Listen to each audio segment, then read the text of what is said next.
அம்மா இல்ல அப்பனும் இல்ல ஆறுதல் சொல்ல ஆளில்ல ஆசைப்பட்ட வாழ்வும் ஒண்ணு அவளுக்கு இங்கே சேரல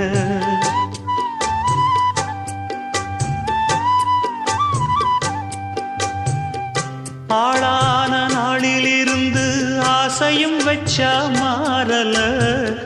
அந்த கதை பாதியில் முடிஞ்சு போனதையா தேரல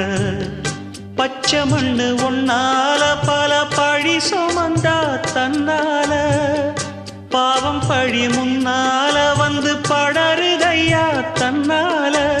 கஷ்டத்தை மட்டும் தூக்கி சுமக்கும் கண்ணி இவதா சின்ன மகதா உத்தமி ரத்தினந்தான் இங்கே மானமுள்ள பொண்ணு ஒண்ண மனந்துடிக்க விட்டாக மறுதலிக்க வச்சா